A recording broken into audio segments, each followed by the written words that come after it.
Hey everybody, KitKatz here with the latest warrior deck. This is called No Grills Allowed because, as you've seen, the Armor Smiths are completely absent in this deck. Of course, we do have Shield Maiden and Sylvanas, so the deck's not completely accurate deck name-wise, but you'll see some interesting cards here with the inclusion of Zombie Chow to help fight against the early game aggression of Mech Mages and Paladins and also Druids as well. You'll see there's only one Fiery War Axe, and that's because of cards like Water Elemental and Snow Chugga, which is really popular in Mech Mage now, and Reynad's Water Elemental Mech Mage deck. Then you'll see there's a lot of utility cards. One Big Game Hunter, one Kezan Mystic. These are very situational cards that are just really good in this metagame right now. Big Game Hunter obviously handles all the Dr. Boom threats, which is played in basically every single deck. And Kezan Mystic really helps against Hunters, as well as the Mech Mage threat that's pretty much just like dominating the metagame right now. You'll see this really interesting card. It's not something you see in Warrior usually, but Antique Healbot, because Warrior, you just want more heals right now because there's so many aggressive decks and decks that just are trying to prevent you from getting to the late game. And that's what this deck really wants to do with this slew of legendaries at the bottom right here. Alexstrasza, Sneasel, Shredder, Gromosh, Baron Geddon, all control the late game so proficiently. And Gorehowl as well will actually just carry you through the late game. There's also the one Harrison Jones, obviously another one of Silver Bullet that just is really good against weapon decks like Hunter, Paladin, Warrior. There's a lot of Warrior right now, a lot of Paladin, and a lot of Hunter. And that's just helps you against that. And the Kezan Mystic shorts up your Mage matchup. The one Brawl will help you get there against Mech Mage. It's extremely good against Mech Mage, and Paladin, not very good against any other decks. And then the Black Knight is here just because there's a lot of like taunts in this metagame right now, and a lot of spare parts to give like Rusty Horn, to give things to taunt, and you kind of need these kind of 6-drops to help you catch up on a losing board, or a board that you're behind on. And that's really what this deck strives to do: is catch up on board, and then drop these threats, late game threats that don't actually immediately have a board impact. Like Alexstrasza and Sneeds don't really do anything when they come into play. They just they affect their opponent's life total, but not the board state. Right? It's not like Ragnaros that has a chance of killing a minion, or like Kel'Thuzad, which will revive your minions when you're fighting for board control. But it's just something that just prevents a persistent threat as the game goes further and further and further, and then Warrior just attritions you out and wins the game. And so coming up next, I'm going to play some games of this on ladder, just climbing to Legendary real quick on the start of the season. Sorry you can't see anything there. And the last card out, I guess there are two more cards to really talk about: Whirlwind and Ironbeak Gal. Both as a one-of. Ironbeak Gal is just so important because you really need answers to like Piloted Shredder, and also if you have weapons, you really want to be able to silence Snow Chugga or Water Elemental. And it's also just really good because when you have Sneasel Shredder in your deck, one of the best counters to Sneasel Shredder is just jamming down a Sylvanas on the table, right? Because it's 5 power. 5 toughness, and Sneeds has 5 toughness or 5 attack as well, so they trade really well with each other, and you can steal it, and then you won't reap the benefit of the death rattle. And so whenever you play Sneasel Shredder in any deck, you always need a silence spell to combo with it. And then the one Whirlwind is just to combo with Baron Geddon to wipe Quartermaster muster turns, and also just be able to, against Shamans too. There's a lot of Shamans running out. It helps you kill Feral Spirits and Defenders and stuff like that. And so yeah, let me just get into some games, and we'll see you then. First game is against a Priest. Normally you keep Big Game Hunter against Priest on the coin because you can coin it out and have the 4/2 body to combat against the Dark Cultist, which is a 3/4. But on the play it doesn't work as well because they get their Dark Cultist first. They can coin a Dark Cultist, and then your 4/2 is just kind of left trading into it, but they get the value of the Death Rattle, which is not what you want. So I'm going to keep these two. I guess I don't need to keep Cruel Taskmaster. I can look for a weapon. It's more important to look for a weapon right now. You really want as many weapons as you can in card draw. Having Harrison is actually good, surprisingly enough, at the start of the game, because the opponents they want to thought steal your cards, right? And some of the most impactful cards they can thought steal are cards that are completely game swinging, like Harrison Jones or Big Game Hunter. And so you just kind of want to stop that as best you can. So here we're just going to play our weapon because we have the Acolyte next turn. So we're trying to just clear up our mana going into turn 3 so we can actually establish board control with our Acolyte of Pain. If he coins into Dark Cultist, kind of sucks. Injured Blade Master with Circle, I assume. That's fine. Not too big of a deal. Warrior has so many ways of handling that eventually. that I'm not really too worried about it. I'm just going to play Acolyte of Pain here. He's going to attack into it. It's going to draw us a card. Just cycling Acolyte of Pain is so important at the start of the game. These Acolytes of Pain become less and less good as the game goes on against Priests because of the power of Cabal Shadow Priest just to steal it. And when that starts happening, it just nothing good comes from it. Okay, so he has the Northshire Cleric. Here, I'm just planning on ignoring the Northshire Cleric because our goal is to kind of brawl. So you just want to brawl one of his minions away, really, and because we really have nothing else to do, right? He's gonna extend into the board. Yeah, like I said, like they always do this. Priest has to get some kind of aggression going on, and so like we have such a huge % chance of winning this, right? Like if either of these two win, so we have 66% chance of being able to completely wipe the board with our weapon and brawl. The only bad outcome is the 4/7 living, which is just 33%. So it's a very easy play right here, and it's not very much risk. And we actually do win. We take the extra 3 damage from the Kazan Mystic compared to the Northshire Cleric, but it's not too big of a deal. We have a lot of life, and we actually have 10 more life right in our hand with the Shield Maiden and Shield Block. So going in turn 5 is Harrison Jones' turn. Another great reason why we wanted to waste a charge of the weapon. This is a very common Priest play where they just have nothing to do because that's what their deck does. It's just nothing. So we're just going to play our 5/5 here. There is some argument to be made about playing Harrison Jones right here, but because Priests have Thought Steal in their deck, it's kind of better just to save this one and see what their Thought Steals reap and go from there. This is just also a more mana efficient play. Shield Maiden on 6, obviously. We can combine this later with, like, you know, an Owl or something if we need to. Alright, so our opponent has not had he's already wasted 1 Circle of Healing and 1 Northshire Cleric, but the Northshire Cleric only got 1 card draw, which is not very good. The Priest really needs to get a lot of card draws out of the Northshire Clerics, otherwise they just fall too far behind on the cards, and the Warrior threat is just too great for them. This is a really silly play because it plays right into my weapon. I don't understand why he would make this play. So here we just want to hit it and then armor up and play Harrison, preventing another threat going into the next turn where we have Sneed's Old Shredder. So once again, he's already used 1 Shadow Word Death, so he's not going to really have efficient ways of dealing with this right now. Like, the Priest doesn't really have a great way of getting to 4 toughness. That's always been one of their problems. Like if he wants to Shadow Word Death is here, it just frees up all of our minions, right? We have such huge late game threats already right in our hand, so we can actually apply a lot of pressure to the Priest.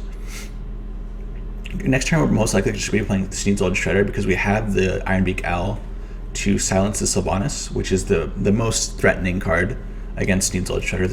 The Priest isn't anywhere close to Mind Control, so this just is like establishes complete board dominance coming up here. I guess maybe Light of the Naru. Okay. This is a scary minion to leave alive, but because the reason why we can is because he can't heal, right? Because with Arcanized Soul Priest in play, if he didn't have Arcanized Soul Priest in play and hadn't already wasted a Wild Pyromancer, this is like a must-kill card, just because it gets out of control so quickly. They start Wild Pyromancering and circling and playing their little guys like the Northshire Cleric and things like that, and then it gets out of control and it hits you for 30, and you're just like, how could this happen to me, man? That's what it feels like. So like I said, we just always play around the Sylvanas with this guy with the Ironbeak Owl, just like I said in the video introduction, or the deck introduction. It's just the most important thing.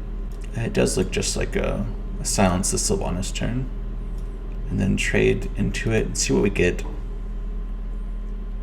Alright, we got a 7/4. Not the best, but I mean, it is what it is. You know, it's still a pretty powerful card. We're just going to clear this off and then shield block here. We haven't used any shield slams, so we kind of want to keep that in mind. We have already used 1 shield block and 1 shield maiden, so we want to save the next 2 armor cards to combine with our shield slams later on in the game. But the most important thing right here is just having the ability to enrage our Gromosh in these next few turns, because we're most likely going to be Alex Straussing him. He has to have like another circle here to be able to clear this. I guess maybe another Light of the Naru would work too. Either one of those. If that's the case, I'm probably just going to end up clearing the board and dropping Baron. Ooh. That was a really good turn. Now we can't really play. I guess we can still play. No, we really can't play. I think we're just going to establish Gorehowl this turn. He's already used his Harrison Jones. He's going to try and keep it alive with the Powered Shield, it looks like. But unfortunately for him, we've got the Gorehowl. So once we have Gorehowl, Alexstrasza, Grommash, and an Enrager mechanic, we basically just have the game won, because he just doesn't have enough ways to gain life in order to prevent this. So, like I said, we got an Enrager mechanic this turn too. So next turn we're just like basically guaranteed to go Alexstrasza into Grommash, Whirlwind, kill him. Ooh, without steal. That actually might mess things up, because he can get armor off this. I'd like to have one more minion in play, maybe before we play. Okay, yeah, this would work. So our plan right here is to go Gorehowl on the Sludge Belcher, Baron to clear the 1/2 slime, to clear up the way for Alexstrasza and everything, and then just put one last threat on the board. If he mind controls this, it's perfectly fine, because we would just weapon it. But keep in mind, these already used one Shadow Word Death, so it only has one way remaining. So that'll clear up the way for these two. And I guess mind control as well. And whatever he thought still, maybe. So a little bit more ways than... he's drawn a lot more cards than me, too. We've only had one Acolyte, and we only got one card draw off of it. And he had the Harrison. Okay. Light Bomb. Okay. Interesting. Death Lord. Okay. Could really use like a Black Knight here or something, and of course we draw the Black Knight. Wow, that's a little bit lucky, but you know, no complaints here. Kezan Mystic. Okay, this is a big enough board to represent, like, you know, such a huge amount of damage coming up in this next few turns. So I think we don't really need to waste Big Game Hunter right here. It just plays too easily into another Light Bomb, which this guy very, very obviously plays. And or like Circle Akanai turn, which he only has one of each left remaining, but still something we should not play into, really. We're coming to the last 10 turns or so, or last like 6 turns probably. This game will probably be over, and this game might even be over in 3 turns, to be honest, because if he doesn't clear this board and we Alex him and he just takes 8, it's just too much damage. He's playing a lot of interesting cards, a lot of taunts. It's a lot more taunts than Priest usually plays. Normally this would just like be the end of them, but because of his very teched out Priest build, we're taking a little bit longer to kill him than usual. Normally the game ends before fatigue, but against this Priest deck we might actually end up going to fatigue if he plays, like if he can board wipe here and then kill our Alexstrasza into a heal, because this is only 15 damage right here. We need a Cruel Taskmaster to deal 17. Another taunt. If he doesn't board wipe here, I'm just 100% Alexstrazzing him, because we get the 4 damage in from one of these creatures. Yeah, okay. So this is perfect here. So we go Alexstrasza him, then we kill the Sludge Belcher. Yeah, then we'll just 4 him and go from there.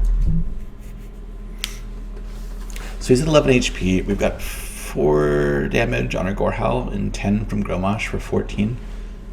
And he still has to wipe this board somehow. So he's going to go with the Holy Nova, attack here, play.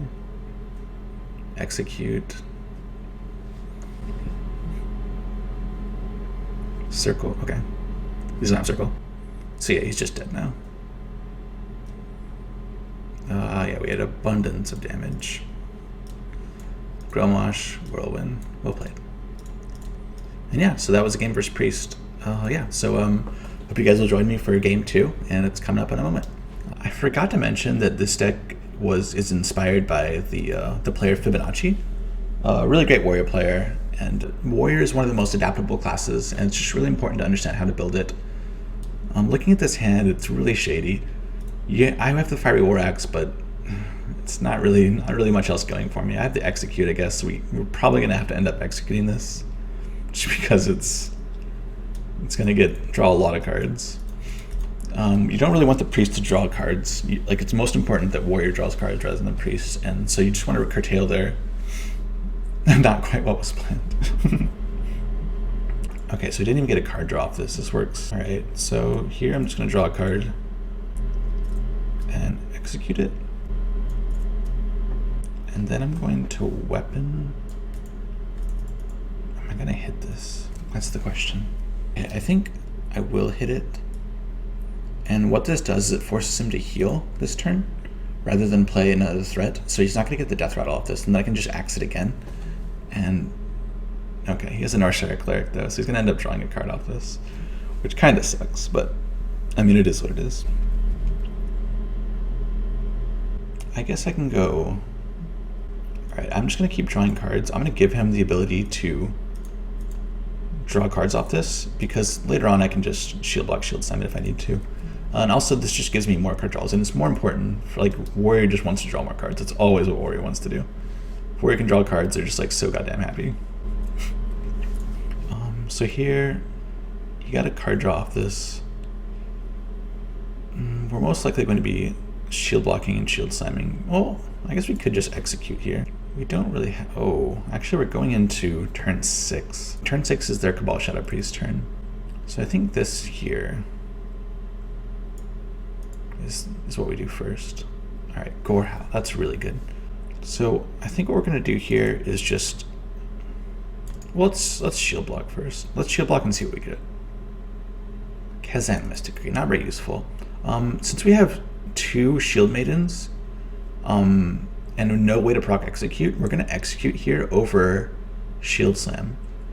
And we're going to be planning to use Shield Slam with Shield Maiden later on.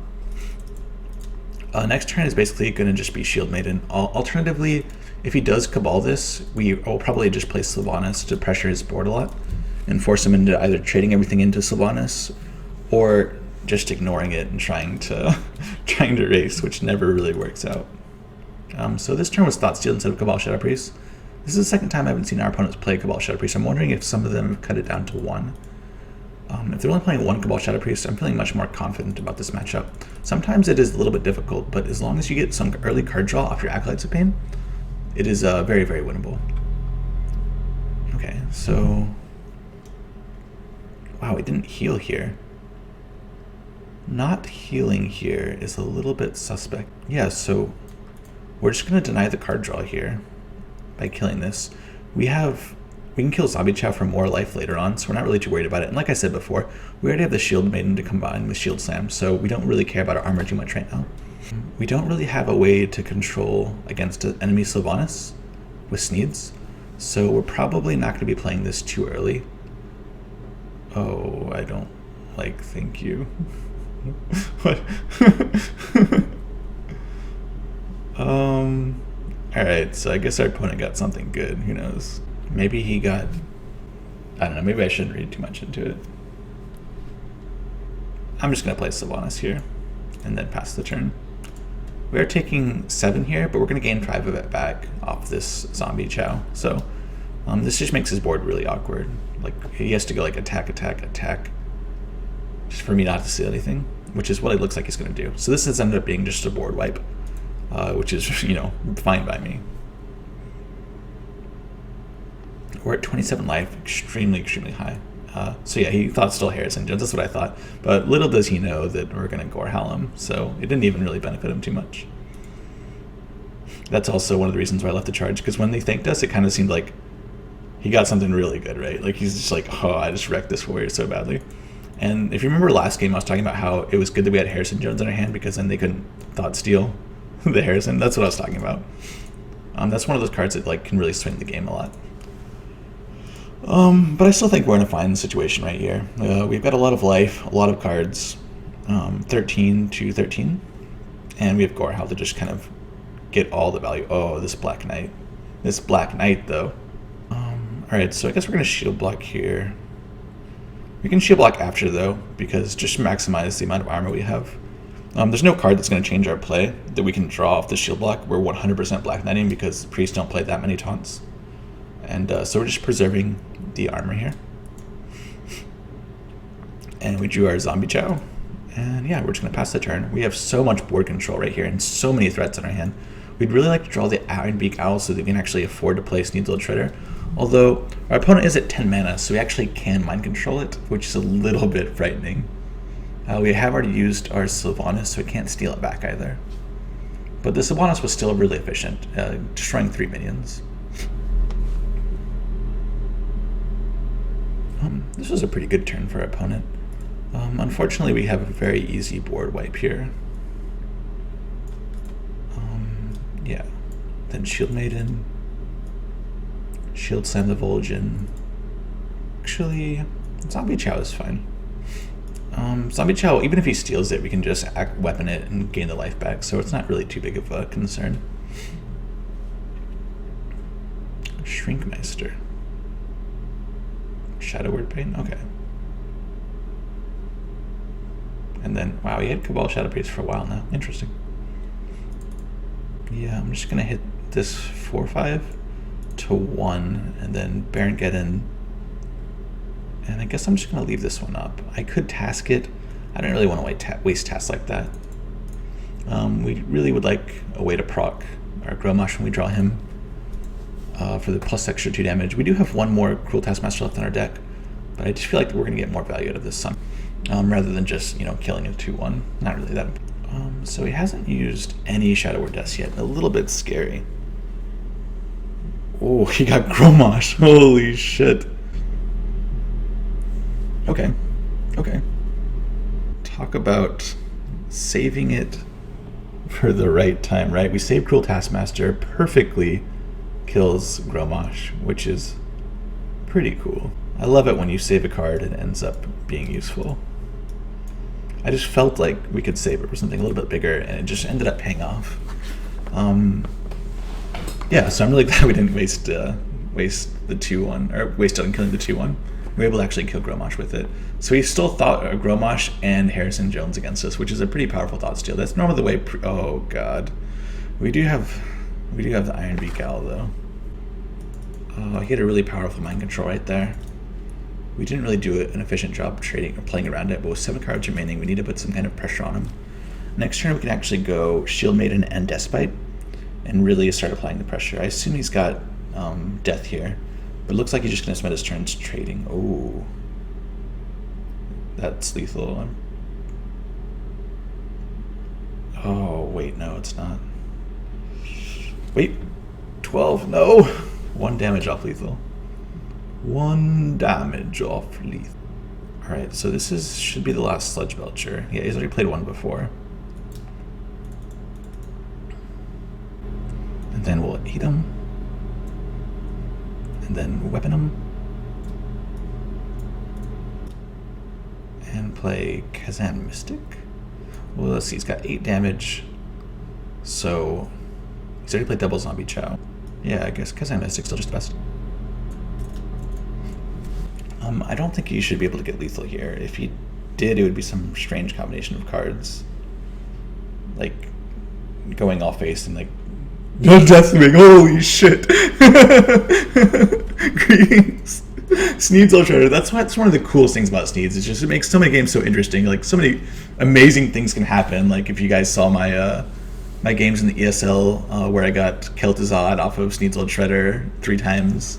And it's just so interesting. So that was game 2. Hopefully I'll see you guys back for game 3.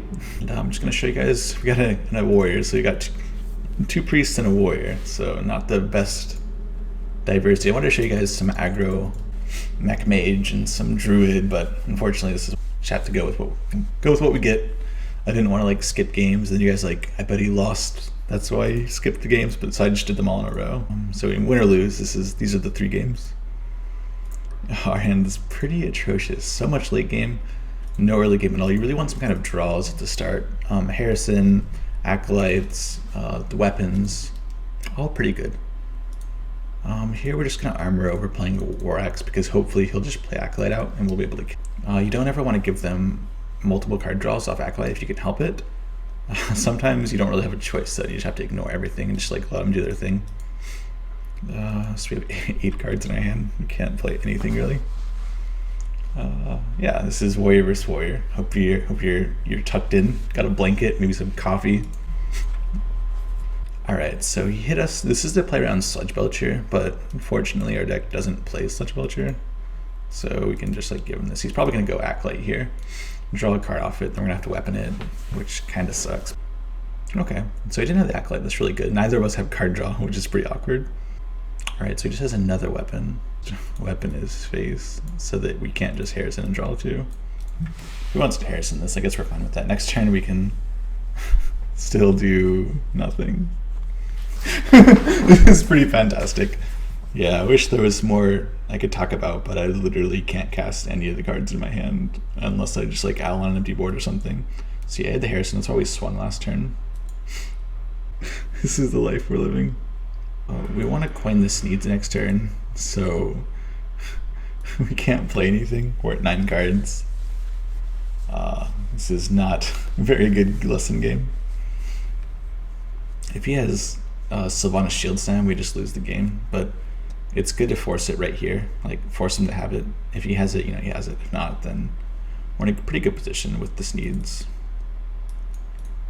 But yeah, sometimes you just lose like this, but this deck doesn't play Ragnaros, so you can't really play around the armor. You just kind of got to throw it out there and hope they don't have the one legendary that counters Sneeds and the Shield Slam. Ooh, you're just gonna Shield Slam it. Cool. Oh, killed the sword! Holy shit! Dude, I don't know what it is about Sneeds and my account, man, but every time I play fucking Sneeds Old Shredder, I just get Kel'Thuzad, man. I don't know what it is. It's just how it works. I guess it's just programmed to my account, man. There's no other explanation. Holy shit, that was incredible. Okay, so we do kind of want to regain board control here. He's already used a Shield Slam and an Execute, so his removal suit is pretty much restricted right now.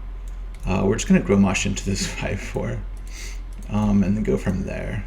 We have like nothing really to do still, so yeah, we're kind of restricted. God, I'm just so pumped about that. Okay, I had the big game on her. This is actually a pretty good turn for our Baron All turn. He has 3 minions on the board, just optimal to brawl. And the Armorsmith win's pretty fortunate. And then we'll just get our Acolyte of Pain out there and try and draw some cards off of it. We have some decent removal. We have, oh god. Well, hopefully this hits our Acolyte. Did it hit our Acolyte? Did it hit our Acolyte? Oh my goodness, we are luckers. So yeah, now we can just play Sylvanas out here, and then another Acolyte of Pain, and just pass it. And now he's put into a really precarious situation where he's got to like decide what to do now. He has Ragnaros. Ragnaros could hit us in the face, and we haven't drawn a single armor card this game, so our life total is actually really threatened right now. Normally what happens in a Warrior vs. Warrior is that there's so much armor that it doesn't matter what really happens. Looks like he's going for the 50-50 lethal. Yeah. Is he gonna get it? Oh, he got it. Okay, well, that's unfortunate. But as you saw, we literally couldn't do anything for the first 10 turns, or for the first 7 turns. So yeah, that happens. Yeah, so thank you guys for joining me. I wish I could have shown you more about the deck, but yeah, that last game was pretty atrocious. Normally games don't go like that, but hope you guys learned a lot. The first 2 games were pretty educational, I think. And yeah, so let me just show you guys the deck list again. And then, yeah. Here you guys go. Hope you enjoyed it on ladder. It's pretty good right now. I've got a like 75% win rate with it or so. And yeah, just give it a shot. And if you have any questions, just drop them in the comment section, and I will answer as many as I can. So thank you guys for joining me, and have a great night. Bye.